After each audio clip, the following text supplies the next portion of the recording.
శ్రీమాత్రే నమ. జయ గురు దత్తాత్రేయ నమ. ఈ వీడియోలో మనం జూలై 1 నుంచి డిసెంబర్ 30 మధ్యలో జరిగే అర్ధ సంవత్సర ఫలితాలు తెలుసుకునే ప్రయత్నం చేద్దాం. సాధారణంగా మన ఆంగ్ల సంవత్సరాది ప్రకారం 2025 సంవత్సరంలో సుమారుగా మనం 6 నెలలు కంప్లీట్ చేసుకోవడం జరిగింది. సరే, ఈ మొదటి 6 నెలల్లో కొద్దిమందికి బాగున్నప్పటికీ మరికొద్దిమందికి ఇబ్బందులు, అంటే ముఖ్యంగా ఈ 6 నెలల్లో మొదటి 6 నెలల్లోనే మనకి శని భగవానుడు మారడం జరిగింది. అలాగే గురుగ్రహం కూడా మారడం జరిగింది. అలాగే రాహు కేతువు కూడా ఈ మొదటి 6 నెలల్లో మారడం వల్ల కొంతమందికి అనుకూలంగాను మరికొంతమందికి ప్రతికూలంగాను రావడం జరిగింది. అయితే ఈ ద్వితీయార్థంలో అంటే సెకండ్ హాఫ్ జూలై నుంచి డిసెంబర్ మధ్యలో మేజర్ గ్రహాలైనటువంటి శని, గురువు, రాహువు, కేతువు పెద్దగా వీటి మీద మార్పులే ఉండే అవకాశం లేదు. యాస్టీజ్గా ఈ గ్రహాలన్నీ కూడా అదే పొజిషన్లో డిసెంబర్ 31 వరకు ఉండడం జరుగుతూ ఉంటుంది. అయితే ముఖ్యమైనటువంటి గ్రహాలు శని భగవానుడు, గురుగ్రహం వక్రగమనం పొందడం జరుగుతుంది. మరి ఈ రెండవ 6 నెలల్లో నవంబరు 12వ తారీఖు నుంచి గురుగ్రహం వక్రగమనం పొందడం జరుగుతుంది. ఎప్పటిదాకా? మార్చి 11 వరకు కూడా ఈ గురుగ్రహం, అంటే మనకి ఈ అర్ధ సంవత్సరంలో ఈ నవంబర్ 12 నుంచి సుమారు ఒక 50 రోజులు గురువు వక్రించే ఉంటాడు. దాని తర్వాత కూడా కొన్నాళ్ళు వక్రగమనం, అది నెక్స్ట్ వీడియోలో తెలుసుకుందాం. అలాగే అక్టోబరు 13వ తారీఖు నుంచి శనిగ్రహం వక్రగమనం పొందడం జరుగుతుంది. జనవరి 20 వరకు, అంటే ఇంచుమించుగా ఈ అక్టోబర్ 13, నవంబరు, డిసెంబర్ మొత్తం శనిగ్రహం మనకి మీనరాశి అందే వక్రగమనం పొందడం జరుగుతుంది. అంటే ఈ వక్రగమనం పొందడం వల్ల కొంతమందికి అనుకూలంగాను మరికొంతమందికి ప్రతికూలంగాను మారడం జరుగుతుంటుంది. అంటే వక్రించిన గ్రహం ఏం చేస్తుందంటే తను ఉన్న స్థానం నుంచి 12వ స్థానాన్ని కూడా వీక్షించడం, అంటే అక్కడ ఫలితం కూడా ఇవ్వడం జరుగుతుంది. ఆ విధంగానే దృష్టి కూడా మరి ఈ 3 భావాల మీద, అంటే శనికి ఉన్నటువంటి 3, 10 భావాలతో పాటు 7వ భావం యొక్క దృష్టి కూడా మారడం జరుగుతూ ఉంటుంది. అంటే డబల్ యాక్టింగ్ చేయడం జరుగుతూ ఉంటుంది. అలాగే గురుగ్రహం కూడా మనకి నవంబర్ 12 నుంచి వక్రగమనం పొందడం వల్ల ఇంచుమించుగా మళ్ళా బ్యాక్ వచ్చి ఫలితం ఇచ్చినట్టు కనబడుతుంటుంది. అయితే ఈ వక్రించిన గ్రహాలు ప్రధానంగా ఏం చేస్తాయంటే, మనం ఒక మొదటి 6 నెలలు చేసిన ప్రయత్నాల్లో ఏమైనా విఫలమై ఉంటే ఈ గురువు వక్రించినప్పుడు మళ్ళీ ఇంకొకసారి ప్రయత్నం చేయమని ఆ గురుగ్రహం మనకి చెప్తూ ఉంటుంది. మనం ఏదో వివాహం కొరకో, ఉద్యోగం కొరకో, ఏదైనా ధనం కొరకో, సంతానం కొరకో ప్రయత్నం చేసి ఉంటాం. ఈ సమయంలో అంటే మంచుమించు జనవరి నుంచి అనుకొని మనకి నవంబర్ 11 వరకు ఏ ప్రయత్నం చేసినా విఫలమైంది. కాబట్టి గురువు వక్రించిన తర్వాత ఏంటంటే మళ్ళీ ఇంకొకసారి మనం ప్రయత్నం చేస్తే ఆ ప్రయత్నం నెరవేరే అవకాశం ఉంది. అంటే సాధారణంగా ఎవరి జన్మజాతకంలో గురువు వక్రగమనంలో ఉంటాడో వాళ్ళకి పనులన్నీ కూడా గురువు వక్రించి ఉన్నప్పుడు మాత్రమే జరుగుతుంటాయి. అంటే గోచార రీత్యా గురువు వక్రించి మీ జన్మజాతకంలో గురువు వక్రించి ఉంటే కంపల్సరిగా ఈ గురువు వక్రించినప్పుడు మీరు ఏ పంతాలు పెట్టినా అవ్వడం జరుగుతూ ఉంటుంది.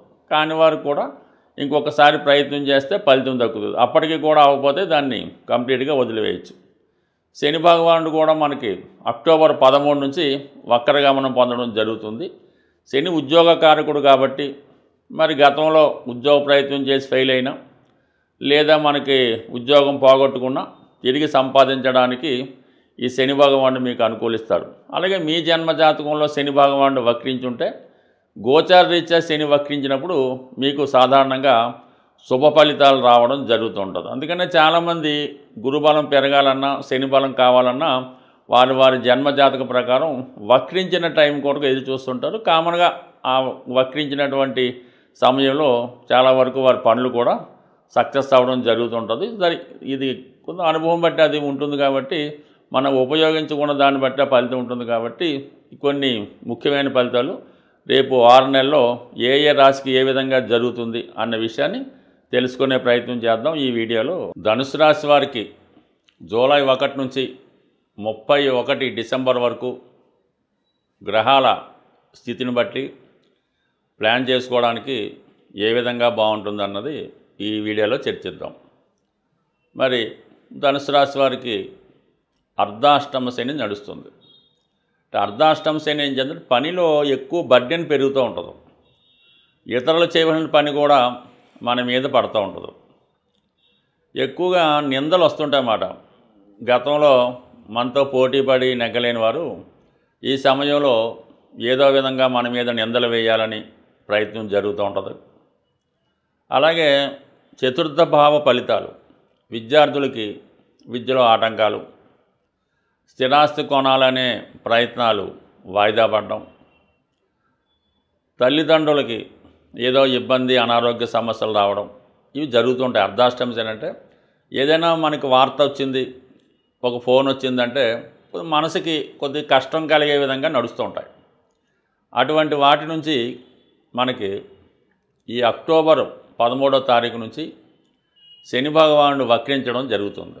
అంటే 3వ భావంలో ఫలితాన్ని కూడా మళ్ళీ మనకి ఇవ్వడం జరుగుతుంది. అంటే గత 2.5 సంవత్సరాలుగా 3వ స్థానంలో ఉన్నటువంటి శని భగవానుడు ధనుసు రాశి వారికి ఎంత ఫేవర్ చేశాడో ఇప్పుడు మళ్ళీ ఒకసారి మనకి ఏమైనా పెండింగ్ పనులు మిగిలిపోయి ఉన్నా, ఏమైనా చేయవలసిన కార్యక్రమాలు మిగిలిపోయి ఉన్నా ఇంకొకసారి ప్రయత్నం చేస్తే పాపం ఈ ధనుసు రాశి వారిని మళ్ళా మంచి ఇవ్వాలనే ఉద్దేశంతో సుమారుగా మరి 3-4 నెలలు వక్రగమనంలో ఉండడం జరుగుతుంటుంది ఏ గ్రహమైనా.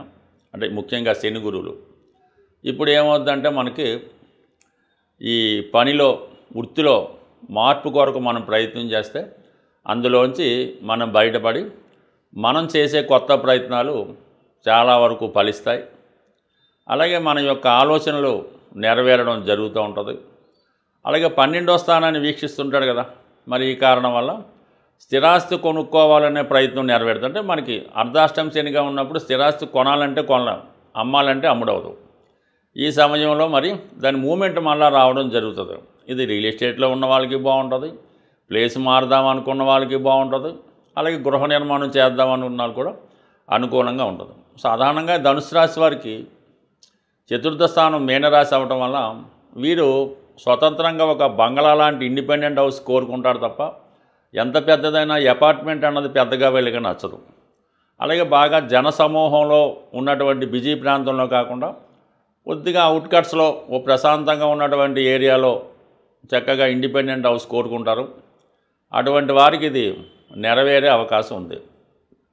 దాని తర్వాత గురువు సప్తమ స్థానంలో మంచి పొజిషన్లోనే ఉన్నట్టు మనం చెప్పచ్చు. వివాహానికి కానీ ప్రయాణాలకు కానీ శుభకార్యాలకు కానీ గురువు బాగున్నాడు. అయితే నవంబర్ 12న గురువు వక్రించి 6వ స్థానంకి వస్తాడు. 6వ స్థానంలోకి వచ్చినా పెద్దగా ఇబ్బంది ఉండదు. 2, 6, 10 స్థానాలు యాక్టివేట్ చేస్తాడు. అంటే కుటుంబ స్థానాన్ని వీక్షించడం వల్ల కుటుంబంలో ఉన్నటువంటి సమస్యలు పరిష్కారం అవుతాయి. ఆర్థిక పరంగా అనుకూలమైన స్థితి ఏర్పడుతూ ఉంటుంది. అలాగే ఆరోగ్యపరంగా ఇంప్రూవ్మెంట్ రావడం జరుగుతుంది. వృత్తిలో గౌరవప్రదమైన హోదా లభిస్తుంది. ఏ పని అయినా సరే మీకు పెద్దవాళ్ళ సహకారంతో మీరు ఏం చేసినా కూడా అందరూ దాన్ని అనుకూలంగా మెచ్చుకోవడం జరుగుతూ ఉంటుంది. అయితే ఇప్పుడు ఎవరైతే సాంప్రదాయ వృత్తుల్లో ఉంటారో టీచింగు, న్యాయవాదులు, ప్లేడర్లు, ఆస్ట్రాలజర్సు, వైజ్ఞానిక వృత్తిలో ఉన్నవాళ్ళు, పండితులు, పురోహితులు, వాళ్ళకి చాలా వరకు చాలా బిజీగా ఉంటుందన్నమాట. మీ యొక్క వాక్చాతుర్యం పెరుగుతుంది. మీ యొక్క వాగ్దాటికి అయితే కానీ లేదంటే మీ యొక్క జ్ఞానానికి అయితే కానీ చాలా వరకు అనుకూలత ఏర్పడుతుంది. వాక్సిద్ధి లభిస్తుంది. దానివల్ల మీరు చెప్పినవి జరుగుతూ ఉంటాయి. అలాగే మీరు చెప్పింది కూడా 10 మంది వింటారు. కాబట్టి 2 ఓకే. రాహు ఎలాగా 3వ స్థానంలో ఉన్నాడు కాబట్టి కొత్త వారితో పరిచయం ఏర్పడుతుంది. ఏ పనైనా మీరు ధైర్యంగా ముందుకెళ్తారు. మీలో ఉన్నటువంటి స్టేటస్ పెరుగుతూ ఉంటుంది.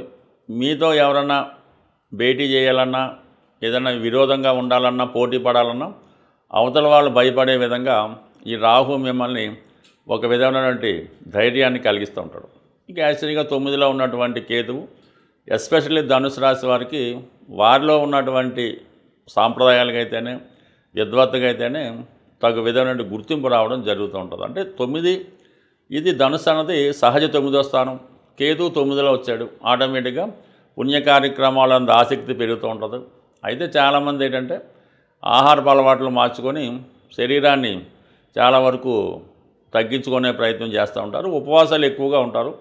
స్త్రీలకి అది ఎక్కువగా వర్తిస్తుంటుంది. ఏదో కారణం వల్ల వైవాహిక జీవితానికి కూడా కొంతవరకు ఈ రోజు ఉండే సంసార జీవితానికి దూరంగా ఉండే అవకాశం ఉంటుంది. ముఖ్యంగా ఈ గ్రహాల స్థితిని గమనించినప్పుడు ప్రతి రాశి వారికి కూడా ఈ రాబోయే 6 నెలల్లో అంటే ప్రధాన గ్రహాలైనటువంటి శని భగవానుడు మీనరాశిలో ఉండడం, మరి రాహు కుంభరాశిలో ఉండడం, కేతువు సింహరాశిలో ఉండడం, అంటే పాపగ్రహాలు ఏ రాశుల్లో ఉంటాయో ఆ రాశులకి సంబంధించినటువంటి పరిహారం చేసుకుంటే మనకి ఆ గ్రహాలు యోగిస్తాయి. శుభగ్రహాలకు మనం పెద్దగా ఏం పరిహారం చేయక్కర్లేదు, అవి ఆటోమేటిక్గా యాక్టివేట్ అవ్వడం జరుగుతూ ఉంటుంది.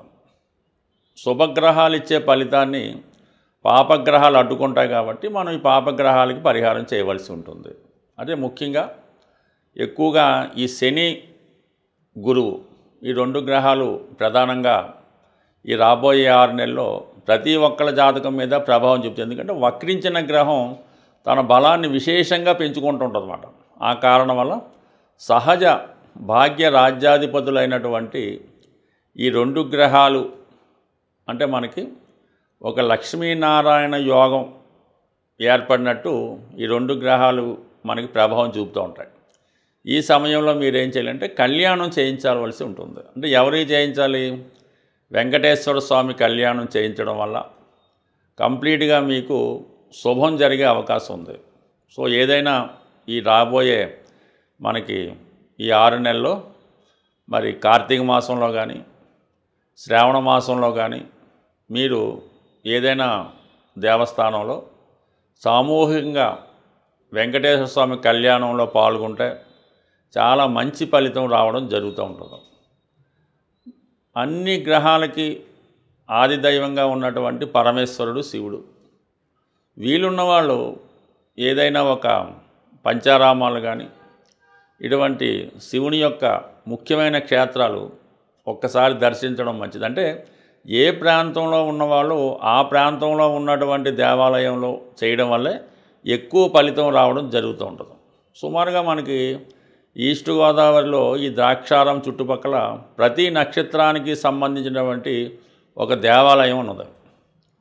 ప్రతి నక్షత్రానికి ఒక దేవాలయం ఆ చుట్టుపక్కల ఊళ్ళో ఉండడం జరుగుతూ ఉంటుంది. ఆ విషయాన్ని మనకి ద్రాక్షారామం దేవాలయంలో డిస్ప్లే చేయడం కూడా జరుగుతూ ఉంటుంది. ఏ నక్షత్రం వారు ఆ నక్షత్ర దేవాలయాన్ని సందర్శించడం వల్ల వారి యొక్క దోషం కూడా పరిహారం అవుతుంటుంది. అవకాశం ఉన్నవాళ్ళు ఒక్కసారి మీరు ప్రయత్నం చేయండి. లేదు జన్మాంతరంగా మనం బాగుండాలి, మన వంశం బాగుండాలంటే ఆ 27 నక్షత్రాలకి సంబంధించినటువంటి 27 దేవాలయాలు కూడా ఒకసారి మీరు ఒక నెలలోనో సంవత్సరంలోనో దర్శించడం వల్ల చాలా మంచి ఫలితం రావడం జరుగుతూ ఉంటుంది. సో ఇది మనం కష్టపడి సాధించవలసిన ఫలితాలు. సూక్ష్మంలో మోక్షం రావాలి, చిన్న ప్రయత్నంతో విఘ్నేశ్వరులాగా మొత్తం ఫలితం రావాలనుకుంటే గోసేవను మించింది లేదు. మరి ఏదైనా గోసేవ అంటే ఆవుకి 2 అరటిపళ్ళు ఒక బెల్లం ముక్క పెట్టడం అయితే కాదు. కంప్లీట్గా మీకు ఓపిక ఉంటే ఏదో ఒక రోజు ఆ గోశాలని శుభ్రంగా తుడిసి అక్కడ ఉన్నటువంటి ఈ ఆవు పేడ ఇవన్నీ కూడా శుభ్రం చేసి ఆవుకి మంచి వాతావరణం వచ్చేలా పెట్టడం, తర్వాత ఆవుకి శుభ్రంగా స్నానం చేయించి తర్వాత ఆవుకి తగు విధంగా సేవ చేసి పసుపు కుంకాలు అలంకరించడం వల్ల కనీసం ఒక దానికన్నా చేసుకుంటూ ఈ సేవ కన్నా మీరు ఆ గోశాలను శుభ్రం చేయడం వల్ల వచ్చే సేవ చాలా అఖండం. మీరు చాలా ఆర్థిక ఇబ్బందుల్లో ఉన్నారు, అసలు ఏ దారి లేదు అనుకున్న వాళ్ళు ఒకసారి పవిత్రంగా నిర్వహిస్తున్నటువంటి గోశాల సందర్శించి అక్కడ ఒకసారి ఒక రోజంతా సేవ చేసి శుభ్రం చేయండి. 100% మర్నాడు నుంచి మీ ఆర్థిక పరిస్థితి ఏ విధంగా మార్పు వస్తుందో చూడండి. ఇది కంప్లీట్గా నేను ఛాలెంజ్ చేసి చెప్తున్నాను. ప్రయత్నం చేసి చూడండి, సక్సెస్ మాత్రం చాలా గొప్పగా ఉంటుంది. స్వస్తి.